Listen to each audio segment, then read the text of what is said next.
Right, so welcome everyone to our very first webinar that Heelix are running. So we do apologise in advance for any technical glitches. You'll have to bear with us. It's a new experience, as we were just talking about before. But we are joined today by three expert panelists, Mike Conway, Marcella Davis, and Catherine Hollyman. We're very excited to get to have the chat with each of them about a very important topic at the moment, which is adapting your leadership style for a new world. So without further ado, I am going to kick it off and go over and welcome the panelists. Welcome, guys. Thanks very much. Hi. So I'll first go through each, just a little bit of introduction for each of you. So Catherine Hollyman, so you're founder of Behind the Scenes Communications. You work with leaders, managers, and business owners to develop their communication efficacy and maximize their influence and impact through effective, purposeful communication. We've also got Mike Conway, CEO and founder of XVenture, which is a unique learning, leadership, and media group. He's also a TV director, writer, business leader, clinician, and mental coach to elite sports stars, and his senior executives and entertainers. And finally, we have Marcella Davis, the founder and director of Real People Equity, a consultancy service which works with the company's board and C-suite to deliver strong commercial outcomes for organizations through effective people and culture strategies. So I'm very excited. I think we've got a fantastic panel to tackle this topic in particular. First of all, let me start. We've all been undergoing significant change. So maybe let's begin there. Marcella, if I can start with you, how are you going at the moment? Oh, look, it's been an interesting one. I think from a business perspective, we are, I was reflecting on this overnight, actually. I'm just amazed at how the team have, become so innovative and creative in their thinking, even in really challenging situations, because we've really had to kind of be agile and sort of shift the way in which we do things. Particularly, we're such a relationships kind of driven business. We connect, that's our whole thing. Like, we really are out and connecting with people. So when we're not able to do that, we have to kind of shift and change the way in which we do what we do. So the team has been amazing. Me personally, it's been an interesting journey for me. I think, it's been 5 years since I've founded the business, and I've found these last few weeks a little bit, what would I say? I think I've been challenged by, what's my purpose if I'm not running the business the way that I have been? So when I've been reflecting that way, I've really thought about how leaders are operating in this sort of environment, if I'm sort of feeling this way as well. So, but you come through it, and again, like I said, the team has given me energy to think really creatively about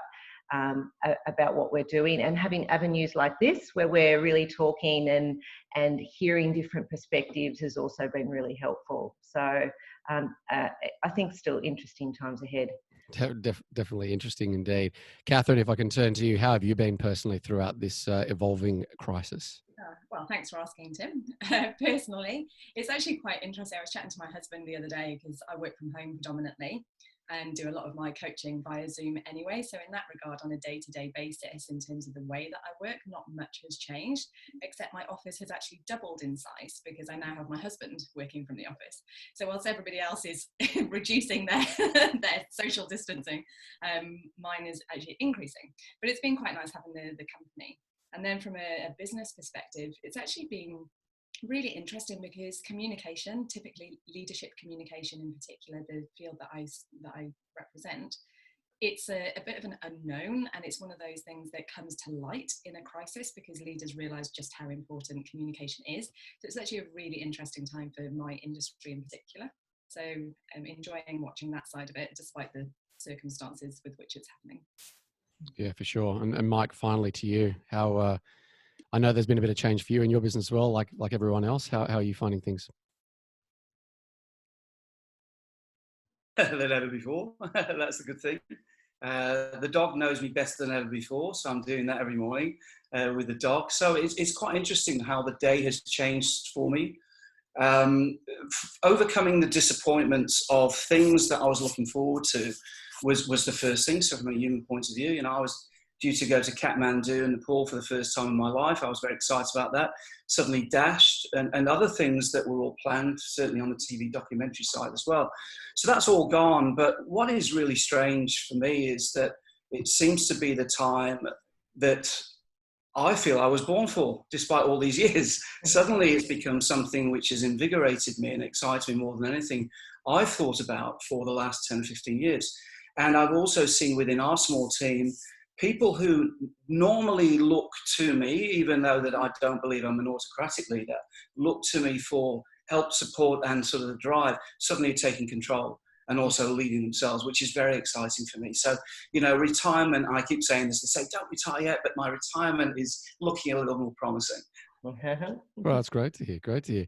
So before we go on, I will remind everyone that we've got a Q&A section at the bottom. So if you do have questions that come up for any of our panelists, you can pose those there. You can either do that openly or anonymously. So it's up to you about how you would like to do that. But we will come back to those as the session progresses. So I'd encourage you to do that. So obviously we've talked a little bit about how we're all doing personally. The health crisis does remain serious. Obviously the flattening of the curve is occurring, but there's no way we're sort of out of it yet until we're looking at a vaccine. It does still look like we're figuring out exactly what this is going to look like for all of us at the moment as a broader society as well. And as we all know, the economic landscape has completely changed. So many businesses are still actually figuring out, how do I approach what is going on? We have a lot of people that are looking for leadership in, I think, what many are referring to as wartime at the moment. So if we look in today's unprecedented uncertainty, how has leadership changed? I mean, what is the crisis forcing leaders to think about now that they may not have been thinking about before? I might go to Catherine with that one first. Yeah, it's you're absolutely right, Tim, and it's that wartime effort is. I've certainly heard that myself, and for me, coming at it from a communications perspective, what I see is leaders typically will have time to absorb information, contextualize things for themselves before having to contextualize it for their team. They're normally able to have some answers to be able to provide to their team, and right now they don't have those answers, and so they're required to be communicating from a stance that they're not accustomed to, and that can be really daunting. And I think as leaders it's expected that you do have the answers, so if they don't, they can feel that they might need to hold back from communicating, which is a big mistake to make. It's okay at this time to not have the answers, and I don't think the teams are expecting leaders to have the answers, but what they are expecting is to know that their leaders are being kept up to date and are making well-informed decisions. And they're also looking for guidance more so than ever before. So leaders are suddenly having to guide and, most importantly, reassure their teams at a time where everything is shrouded in uncertainty. And the leader now has to take on that role, much like a child might look to their parents. Now I think teams are looking to their leaders for a bit of guidance and reassurance in the face of uncertainty, which is a bit of a shift from normal leadership, and particularly from a communications perspective, making sure that communication is serving to inform, to guide, and to reassure during this time. And if we stay on that communication topic, Mike, what's your view on that? Is this about the reframing the language that we use? Is there anything else that we need to be looking at as part of that? Look, language is a real interesting one. I mean, it's not just, this is fascinating because we're here on a webinar, and sometimes those elements of communication that are so significant for us are not available to us. You know, we pick up nuances of people when we're close, and that's not the case these days. So people, certainly leaders have got to be aware of that. So every sign and signal really matters, and those signs and signals have got to be connected to those things Catherine just said. So that's part of the communication too. But I also think that, you know, I'm with Catherine on this. You need to understand that things are ambiguous now, that things are uncertain, and actually express that. So it's not just about, you know, knowing that it's the unknown that we know, and actually saying that. I feel that, you know, give an example, and I don't want to be political here, because I'm not too political, but you look at the difference between, you know, the president of the USA at the moment, who actually believes that everything's going to be just great. That's unreal. It isn't necessarily just great. Whereas you're looking at the leader, for example, in New Zealand, who's actually making it really clear that it isn't just great, things are tough. But what she's using, and I think this is really important, where I now like what's happening and what I'm seeing, is the stick and the carrot. You've got to actually use, there is a promised land. We don't know exactly what it is, but there's going to be some tough times during it, and be real about what you say. And I think on that topic, we tend to use the word "we're busy" all the time. Yeah, everyone's like, oh, I'm flat out, I'm this, I'm that. And I know I've been guilty of saying that the intensity of work at the moment has particularly jumped up. Marcella, if I ask you that question, in terms of how we communicate, how busy we are and how important we are, what's your view on how we should approach that now in a time like this? Again, I think I'm on the same topic and wavelength as the other two panelists in terms of being very real and authentic and at times raw about how things are feeling for us. I think the intensity piece, the fatigue levels, I think we're operating so different right now that is actually causing, different levels of busyness, or we're busy doing different things because we're operating differently. So I think there is, I think as leaders, we've always had to ensure that some of that, the ways in which we're feeling aren't always projected onto others. And now more than ever, particularly because we're communicating in these type of ways, we're not able to read the play like we normally do when we've got people sitting directly in front of us. But I do think that, the ability to be vulnerable and raw to things, I think is really important, but equally balance the structure, control, I'm trying to think of the right word, like not to panic, but to create sort of the plan and realness around where we need to go. But yeah, I think a lot of that busyness conversation is happening because we are operating extremely differently. So we're busy doing different things right now. And so if we stick with that virtual world notion that's been raised by a few people here, listening is obviously a big part of that. We've talked about the fact that you don't get those same visual clues. So what else are you seeing maybe with the people that you work with, or you're seeing that is working well, that can enhance the way we listen to the people that we're trying to talk to and understand how they're getting on? Catherine, I might go to you with that one. You're absolutely right. It's non-verbal communication signals account for so much of the meaning that people interpret from a conversation, and without that you can be left open to ambiguity and uncertainty, mixed messages. So it's really important for leaders to practice listening as actively as possible.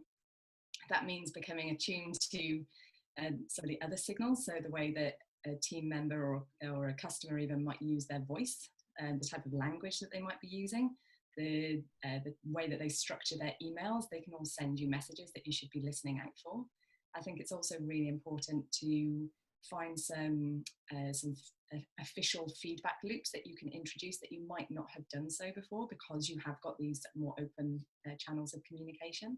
So finding some ways for your team to submit their questions, their ideas, their frustrations, whether it's anonymously or with their names attached to it, so that it gives them a platform to give that feedback that you might not be able to read otherwise. I think I'm seeing a lot of success in that area.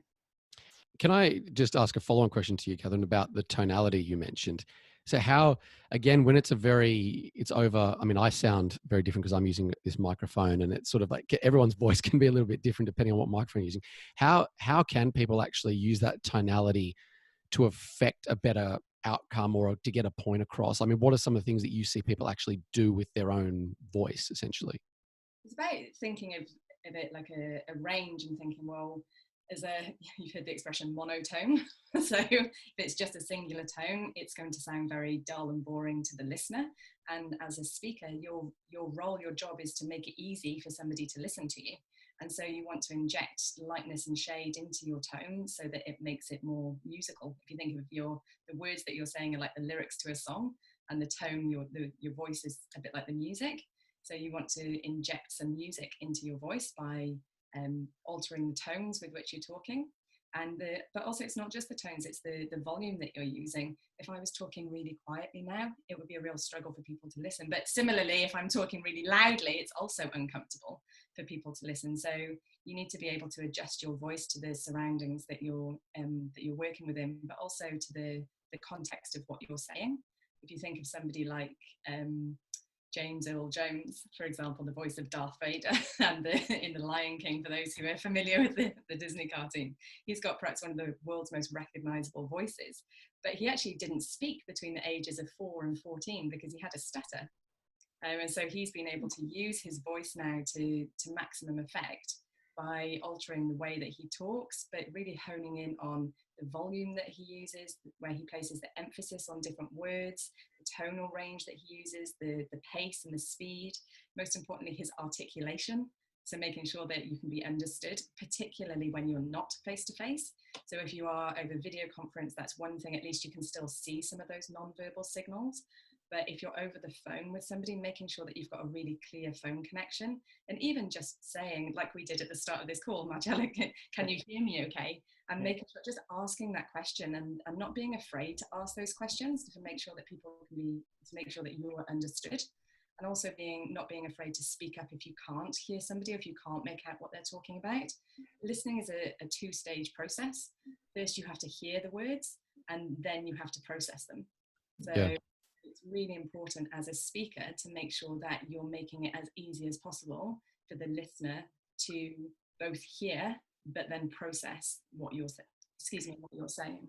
Yeah, definitely. And Mike, you've got, I think I saw you come off mute just before, but you are doing some really interesting work when it comes to how you use virtual technology to actually build teams and cultures right now. And I know you've been experimenting with some stuff quite recently, which I don't know if you can or can't talk to us about, but I'd be fascinated to hear about how you've experienced, particularly a lot of the stuff that Catherine's saying, but how you've witnessed people, I guess, communicating and dealing with each other in such a different way. Well, a couple of things. I mean, that was great. I was just thinking, Catherine, that was all terrific for me too, because I think the biggest element of what you're describing is something about, as I always try and start and fail miserably so many times, is my own self-awareness, about being aware of myself. And actually, whilst I think that people are hearing what I'm saying, they aren't necessarily hearing that at all. So take, for example, yesterday, so as a little example of what Tim was describing, because our business flatlined and we're the same as many people, we're so face-to-face, we're doing TV shows, I'm working with elite sports people in teams, a lot of that work, or students or whatever.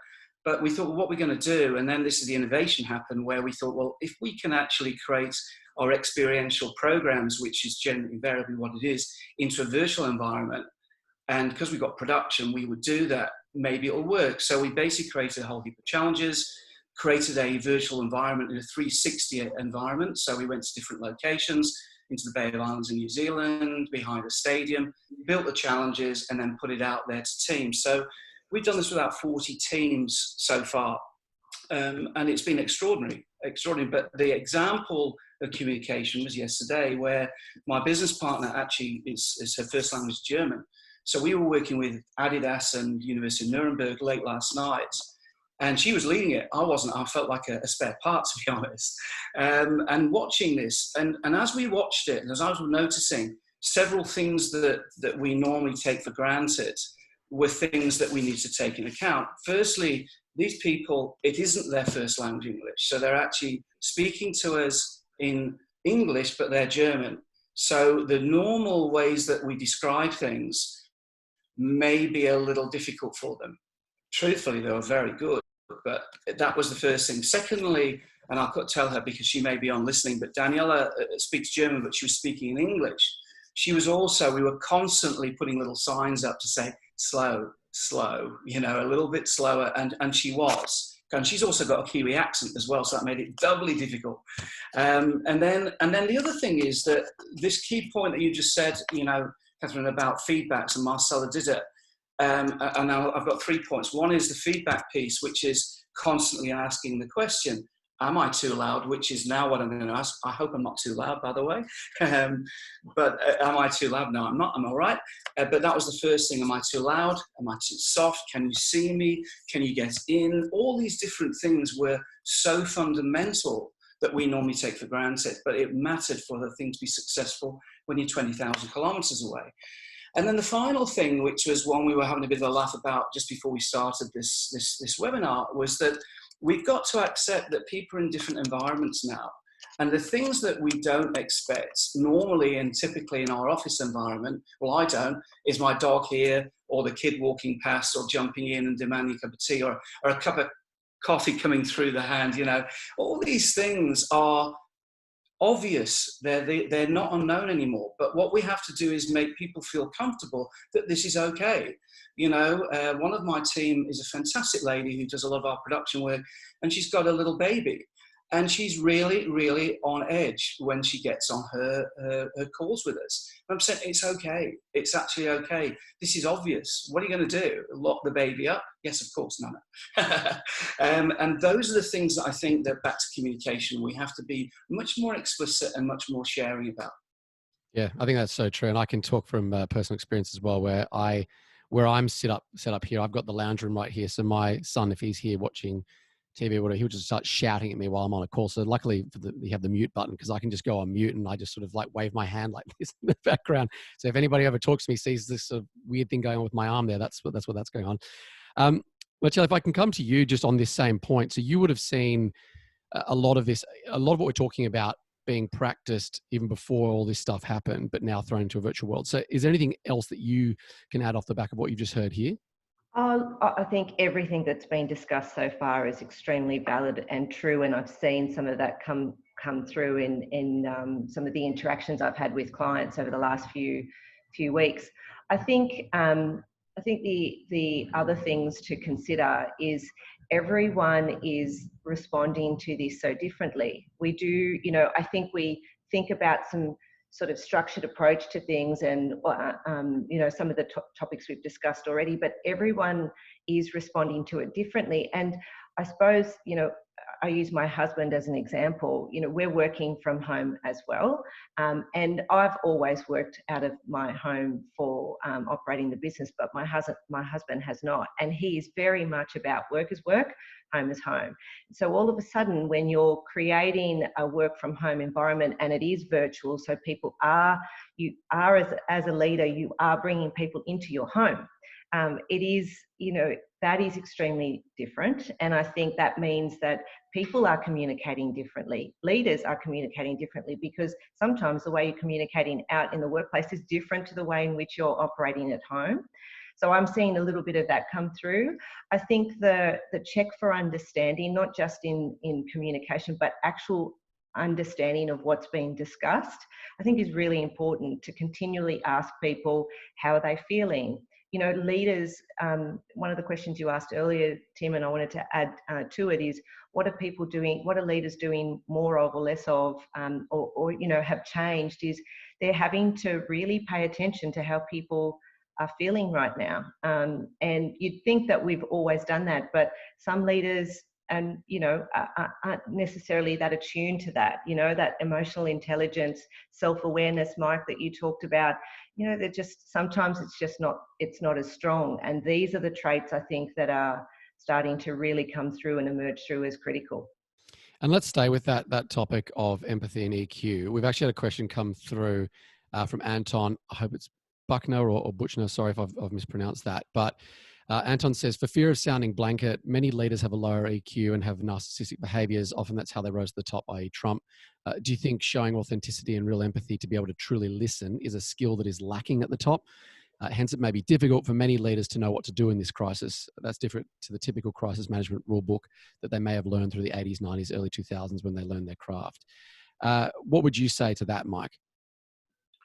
Look, I think that it's a question which clearly, when you look at, and we've already touched on this guy, when we look at someone like that, he's to me really out of the box in relation to EQ. So I wouldn't probably use him as the benchmark. I'm sure Anton isn't either, or anyone. But I've found leaders who are really self-aware as well. So I think it is hit and miss. But I go to a science piece to try and help with this one, and this is my learning as well. So it's only through experience and learning, and then a bit of knowledge. And that is where I struggled in life, and there were things that I struggled with. I really struggled, for example, with masses of contracts, particularly when I was on Wiggles. I was getting so many of them coming through from all over the world, and I wasn't very good at it. So I actually spent a lot of time learning about contracts, because I realised it was a weak point. If we've got, for example, and I think this is a big area at the moment in leadership, and we'll go to EQ as well, if we're really struggling with dealing with ambiguity, and particularly people who are highly structured struggle with ambiguity, And, you know, if you could bottle up ambiguity, that's one of my big things. Then what you've got to do is get good at ambiguity. If you're not that empathetic or your social skills are lower, then my encouragement is, okay, what can you learn? You've got to know yourself at least, or at least we get the responses on that now. So what we do know is that in science is there is something called a mirror neuron. And that doesn't mean that we mirror everything that we do, but it means that if you've got someone in your team who is very good at ambiguity, who is very empathetic, you need to bring them in. If you want your team to be, and I'm going to go perhaps a little sort of general here, but if you want your team to be more empathetic and better social skills, hand on heart, I actually believe you then need to start getting your team balanced with some great women in there, because they do have a habit of being more empathetic. And so that's the reason, because you definitely need it right now. But that requires a self-awareness still, or an honesty around the leader to be able to trust someone to say, how do you think I am on this? Do you think that I need some help? But you definitely need people around you. And all you need is someone with empathy, social skills around you. You'll start to improve just by the very nature of doing that. And that's a simple, practical one. Yeah, for sure. Marcella, what do you feel about that? And what did you see beforehand as well? I think, look, authenticity and, you know, I think EQ go hand in hand, and vulnerability. And I've mentioned this a couple of times. I think right now it's okay for leaders to think that they don't have the answer and they don't know. And most of the time they want to be in a position where they do know, or they go and surround themselves with people that do help them through this. But right now it's really challenging. But you know, I once I heard a speaker from Deloitte once talk through inclusive leadership, and one of the traits was really around this sense of being vulnerable to things. And again, as a leader, vulnerability sometimes sounds as though it would be weak, and it is so not. Right now, people are wanting to see and you know, have that sort of demonstrated that says, it's okay to feel like you don't know. We're going to work through this. I mean, there's that hashtag that we're all in this together, but, you know, there is a sense of being okay to be vulnerable. And therefore, I think in that you are attuned to your emotional intelligence. You are attuned to being authentic and real and genuine. And that, again, those traits with resilience, persistence, adaptability at the moment, they're all things that I think are really emerging as strong traits right now in leadership. But self-awareness, and we've mentioned it a couple of times, I think is really the key. Leaders need to be looking inwardly right now to be able to understand and discover themselves and be okay with, you know, a changing sort of cycle at the moment. And Catherine, what's your take on that? So that, I think, is a really interesting point that Marcella raised there about the willingness to be vulnerable, because I know that it is a tough thing for a lot of leaders at the best of times, let alone a time right now. So what's your take on how vulnerable they should be and how empathetic they should be during these times? Absolutely. Great points all round. And vulnerability is key purely because there's no such thing as being perfect. And there's, you know, countless quotes around people who wear the mask of being perfect. It's really hard to connect with somebody like that, because it's unattainable. And so if you're trying to put on this display of perfection, your team, your customers, or whoever it is that you're trying to connect with and to engage with and influence, then they're not going to be able to connect with that, because it's untrue. And so they'll sense the insincerity and they'll start to question it. They'll trust the person who makes mistakes, who gets things wrong, who admits that they're imperfect, because that's real, that's human, and they're the people that are far more likely to forge a connection with somebody and take them on the journey with them. And it's really important for leaders to be able to do that. And to Mike's point earlier about women, I read in leadership and the display of empathy and care. I read a really interesting article, I think it was in Forbes magazine recently, around all the countries in the world that have had the best response to COVID-19. They all actually have female leaders. And it was really interesting to read through that article and in particular their talk around the attributes that these leaders display, and one of which was love and empathy and care. Do I think that it is a uniquely female trait? No, not at all. It's certainly something that I've seen plenty of male leaders display in the past. And in actual fact, it's probably there that they see the most success because it's perhaps the biggest jump. But it can be a learned skill, like communication, like emotional intelligence. You can learn it. And so, again, as Mike said, being able to be self-aware enough and be strong enough to say, this isn't an area of expertise, this isn't an area I'm very good at. And so being confident enough to reach out and to get that help, or do your own learning, whichever is your preferred way of learning. Bring people in that can support you, that you can learn from. But you, as a leader, you really need to be equipping yourself with those characteristics. Not necessarily to be the most empathetic person in the room, but it's hard to be an effective leader to bring your employees together without practicing some degree of empathy and care, particularly during a crisis. Empathy right now is probably a leader's secret weapon to surviving through here. If you can put empathy over efficiency at the moment, your team will remember that for the long term. They're not necessarily going to remember all the nuances around what your strategy is during this time and how you've pivoted, everybody's favorite word at the moment.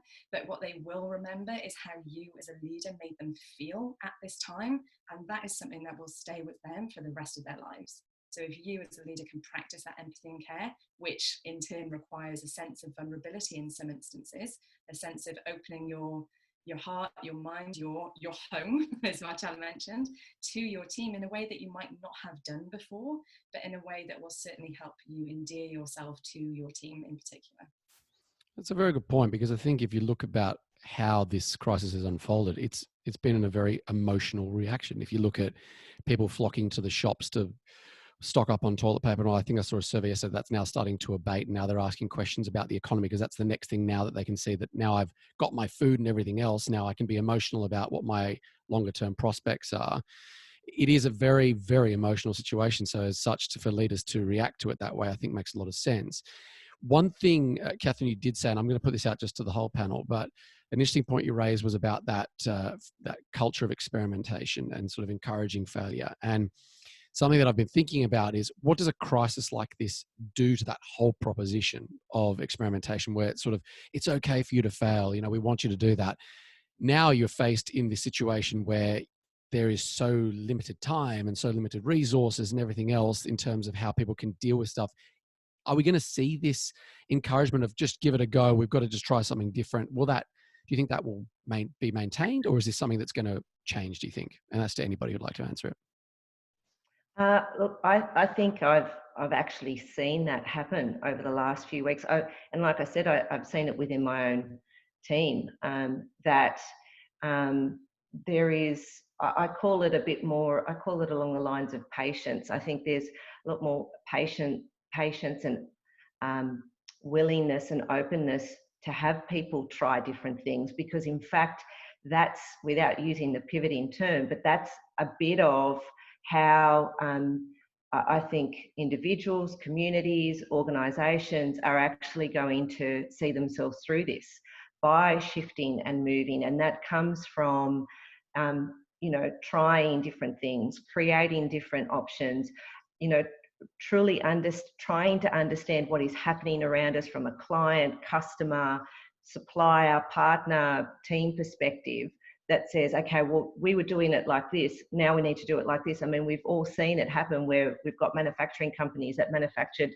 something, and then all of a sudden they're manufacturing, antiseptic wipes or whatever it is, I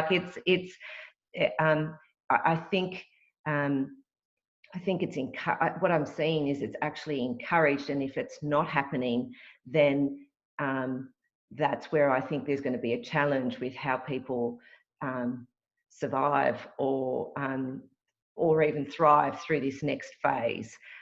So I see it being more encouraged than anything else, and where there's time permitted, there should be time permitted towards creating and innovating and adapting and moving and shifting to what is happening around us. And Mike, is that something that you see with the people that you work with as well, and something that you believe in? Yeah, definitely. And I said earlier on, it's the most exciting time I think I've had for many years. Look, I'll just preface this by saying I came to this country in '93. It's a long time ago, to work on a big change project, moving the kids' hospital across Sydney, because I was in health originally. And when I arrived to this country, and again, I'm taking the Anton approach here, that is quite generic, but a general comment. But I found this country exciting, vigorous, energetic, innovative, creative, and it really appealed to me, so much so that I brought all the kids over here and we made our life here. And said to my folks over there, I'm probably not going to come back. And the UK is a great place, but I found it quite slow and static in the way it actually moved. And I got excited about that. I would say that over the last 8 to 10 years, I've noticed a difference. I felt that it was becoming more institutionalized. I felt that despite, I think we're all entrepreneurs here in some shape or form, that I did feel that we were losing some of our soul. This period of time is unbelievable. Give you a prime example, taking Marcella's point, Marcella's point. I had 2 CEOs of major corporations call yesterday to converse about another product idea that someone else had got. They'd never met them, and let's try and work it out over the phone, collaborating to figure out how we can help this person. It floored me. This has never happened for the last 10 years. And also, I think that these people are also coming out of the woodwork and saying, I actually like collaborating. I actually like hanging out with people. It's not to be too frightened to be picking the phone up and speaking to someone, whereas I didn't used to do that. I used to sit behind someone else and I'm too busy, back to your point, too busy. No longer. I think where on the other side of the coin, though, where there is a challenge, is where people who have not got the skills of collaboration necessarily, or communication or openness, who now are saying, perhaps I should get them, are saying they're collaborative, but in actual fact, their signs and signals are the opposite. And I think that's where the real challenge is. We need to help those, but it's invigorating. And this is kind of related in a way, but Mike, I wanted to stay with you on this. How, from what you're seeing at the moment, what have you seen in terms of past crises and how that compares to what we're seeing today out of the current crisis? Obviously, a lot of people talk about it being unprecedented. It is. I mean, the last time we faced a pandemic was in the 19, this is bad, 30, I should know that, 13, I know it was the Spanish flu, obviously. I know it's that one. But obviously it was a long time ago. And I think that people don't know what that's been like. You've got millennials who have come through this not really having experienced any major crises. I mean, they had the 2008, of course, but they would have been a lot younger at the time. So from your perspective, have you seen anything translate from a past big crisis that we've had to what you're seeing in behavior now? I think some of them are. I think the first one is that, if you look at change, change process and chaos theory and so forth, you'll know that people's responses to big change, unless you're actually controlling it, is one of some form of fear. And that's something I've seen before. I was involved in HIV/AIDS planning in London, which was really tricky, and people can't even imagine now that people were really frightened of walking past people in the street in London thinking, what if I catch it? It literally was like that for a period. So you do get that fear factor. Same with GFC. I was working in the US a lot at the time, and at that period of time, people were jumping off buildings, thought they were going to lose their houses, their friends, their family. Teams were being dissipated of people they would normally work together. So there's some of those things that you notice were pretty similar. What I think that happened with GFC and things like that, there seemed to be a bit more clarity in what the outcome would be. I think that's where there is a bit of a difference. What I also feel that those leaders, though, that did come through had something which I think is really important, and we can do this now as well, which is, even though we don't know what the future is entirely, how can we? That we have to actually be able to bring our people through to a promised land of some sort. And I think that's the thing that I noticed about leaders at that point. We don't know for sure, but let's try and work out a promised land. And that's what they did together. And those organizations prospered. That's the big thing that I noticed. That's very similar. That's awesome. Related to that, we just had an anonymous question come through. I might just pose this to either Marcella or Catherine, whichever who would like to, or both answer, of course. What sort of leaders emerge from these types of events? Marcella, go for it. So I think it's an interesting question. I don't know if it's a type of leader as such. I think it goes back to the point earlier around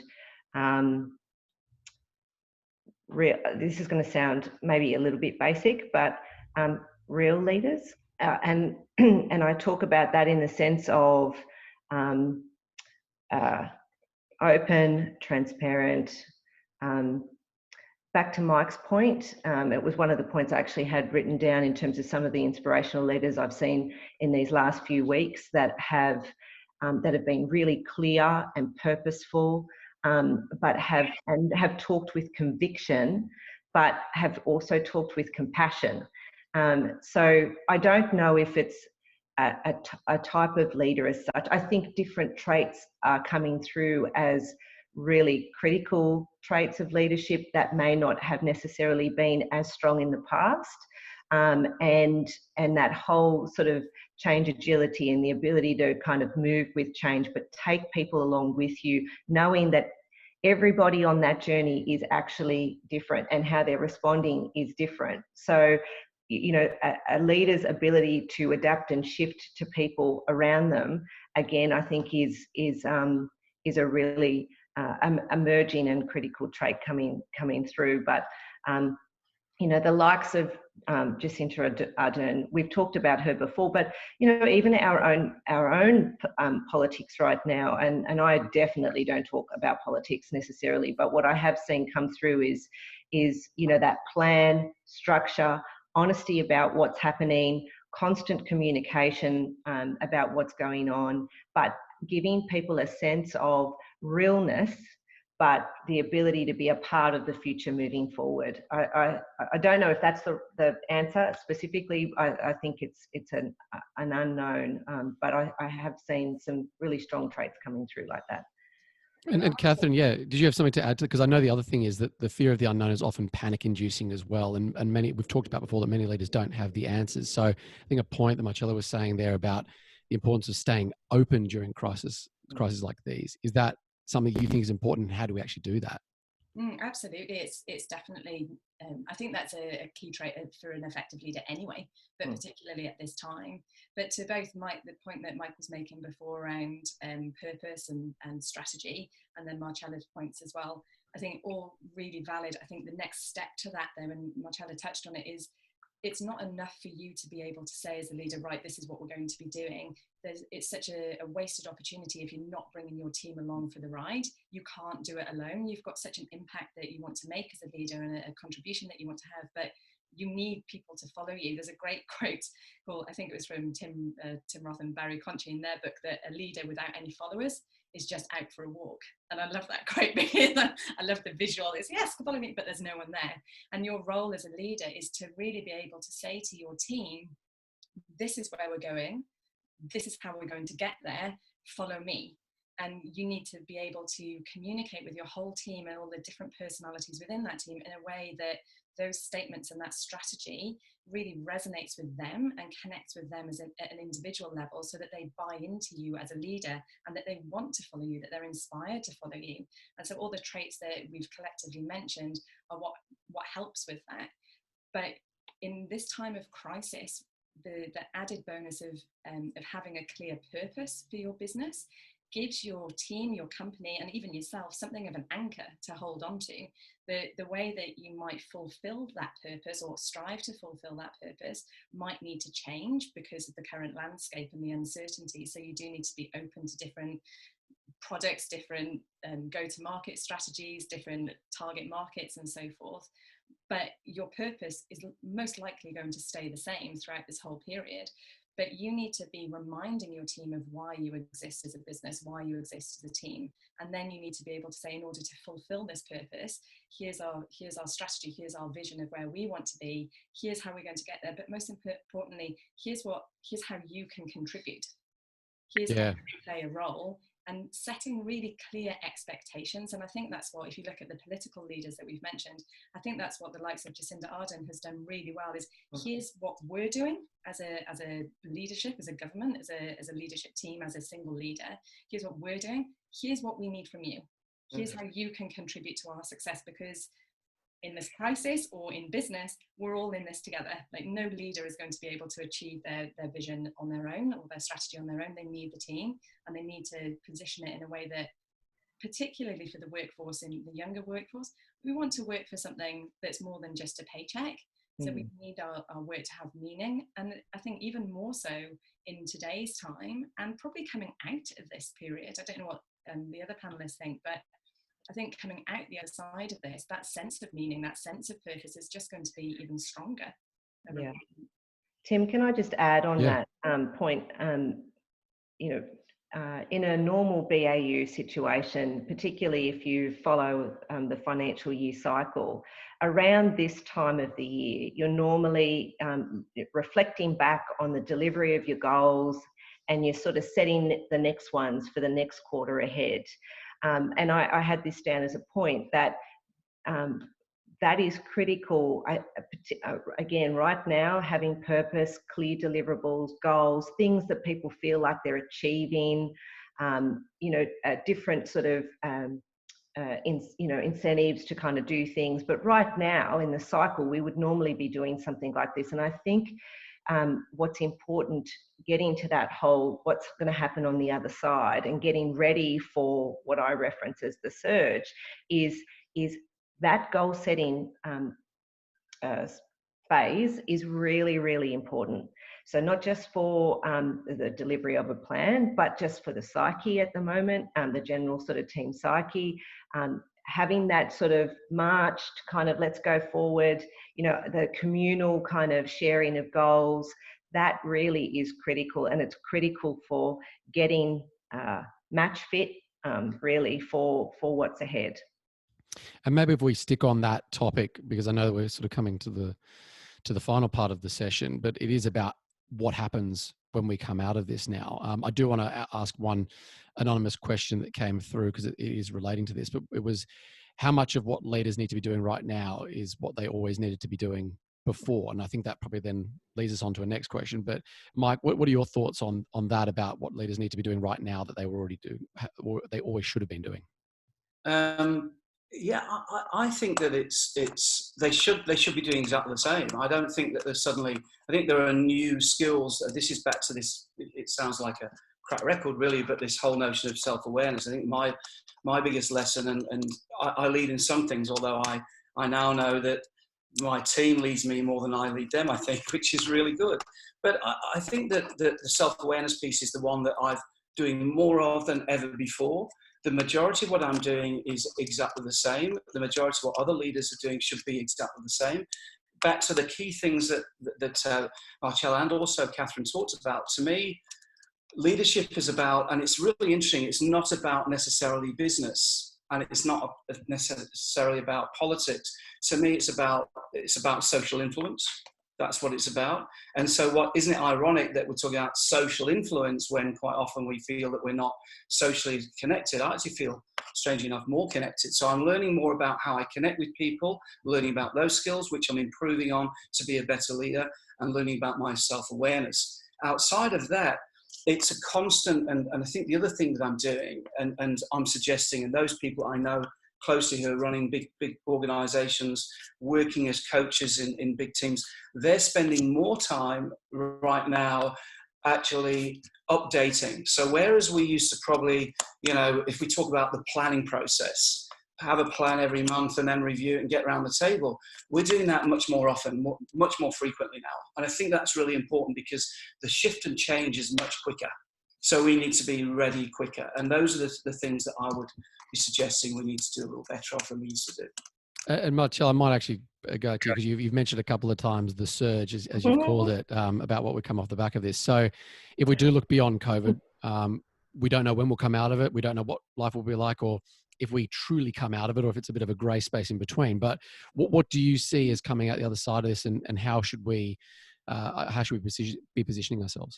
Look, I think I might just add a couple of points to what Mike has said. I think that change, readiness and agility is, I think leaders have always needed some level of that, and those that haven't have been really stagnant and haven't always necessarily been as successful.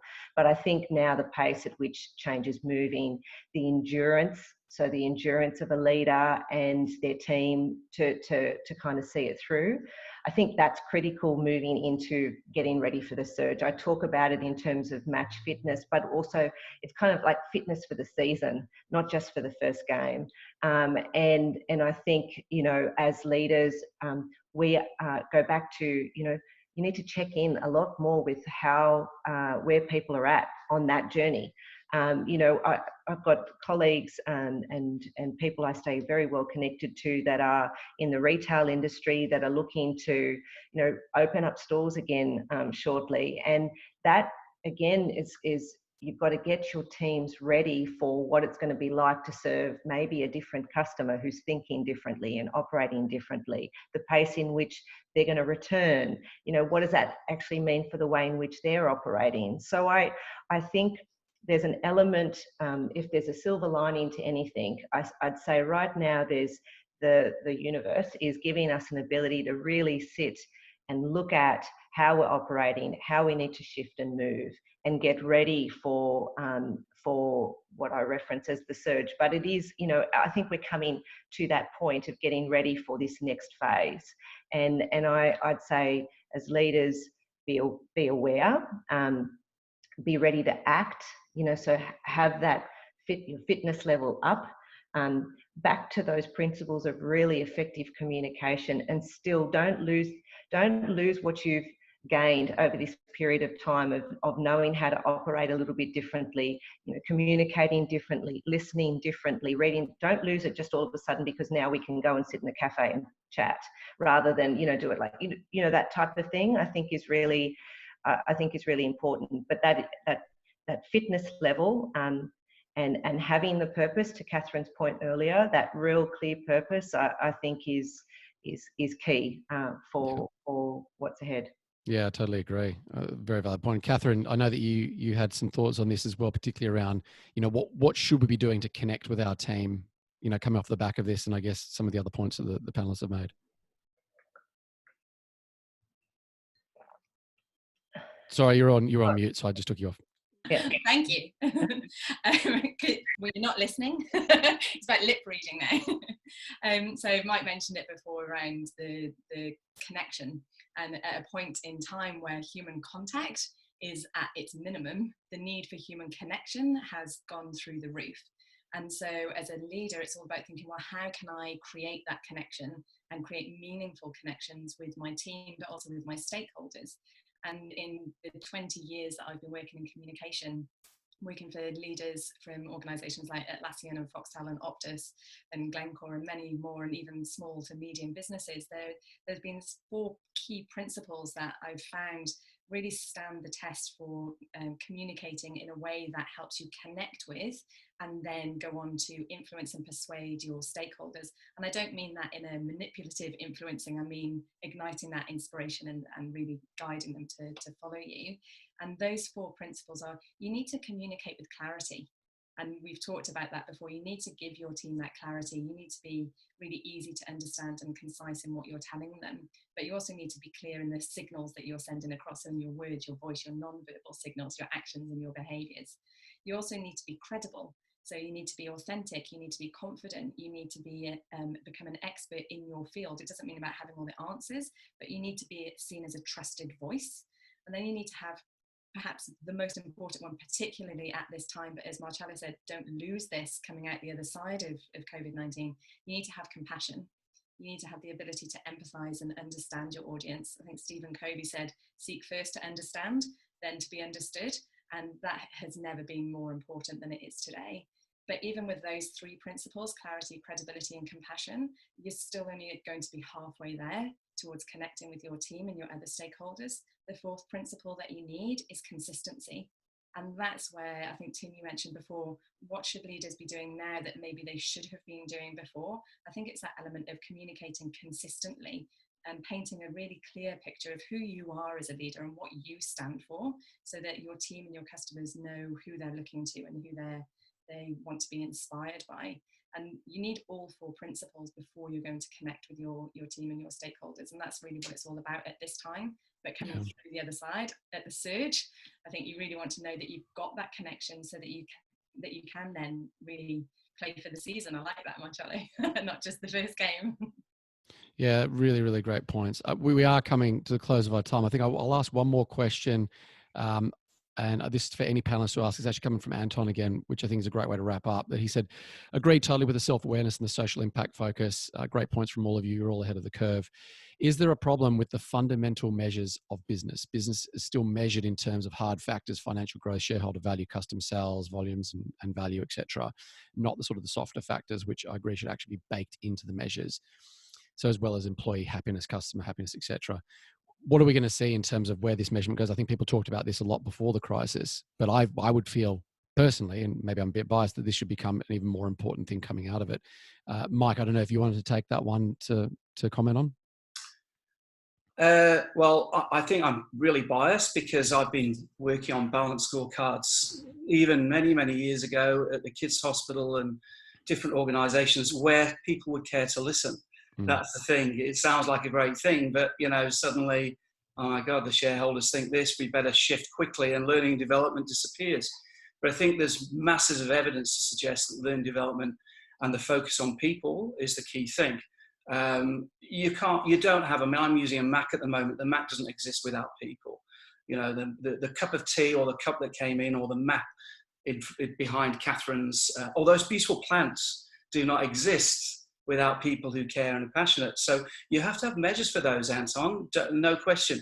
What I will tell you is that in the elite sports teams that I've been working with, Sydney FC, and also the Socceroos, and prior to that, Sydney Sixers and Girls Thunder, that we actually do use measures around emotional agility and resilience and leadership. They are measured beforehand, then programs are put in place and measured afterwards. So they take them very seriously.